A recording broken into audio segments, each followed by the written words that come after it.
by Jack Leodrolo here. I'm the host of Wake Up Calls. In this show I'll be discussing theories and opinions that I have.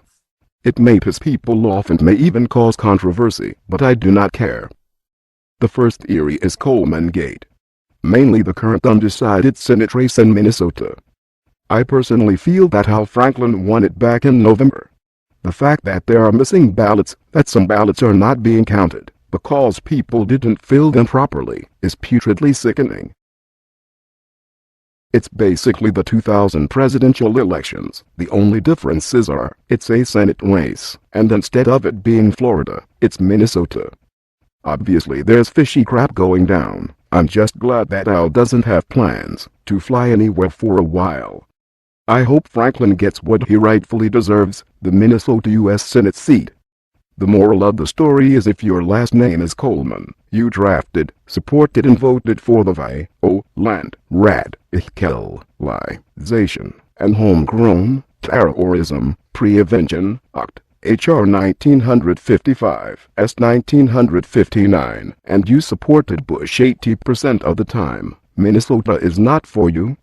You can take your crap and fly to another state. Our next topic is holiday fuss. Why do people always make a big deal about certain holidays? Particularly Christmas. If people would celebrate Christmas as it is intended, which is to celebrate the birth of Jesus Christ, we here at Wake Up Calls would not have a problem with it. However, sadly this is not the case.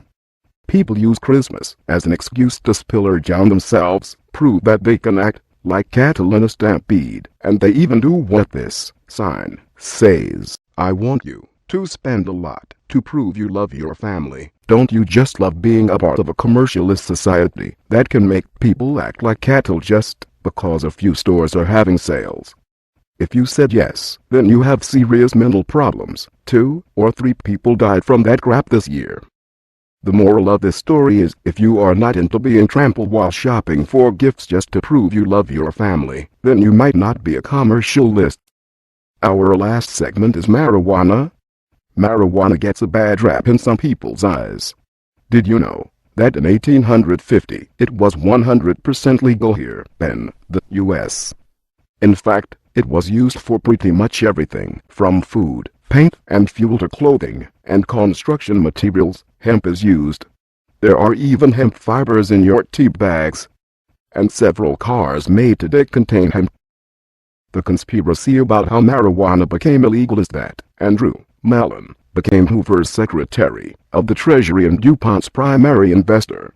He appointed his future nephew-in-law, Harry J. Anslinger, to head the Federal Bureau of Narcotics and Dangerous Drugs. Secret meetings were held by these financial tycoons. Hemp was declared dangerous and a threat to their billion-dollar enterprises. For their dynasties to remain intact, hemp had to go. These men took an obscure Mexican slang word, marijuana, and pushed it into the consciousness of America. In September of 1937, hemp became illegal. The most useful crop known became a drug, and our planet has been suffering ever since.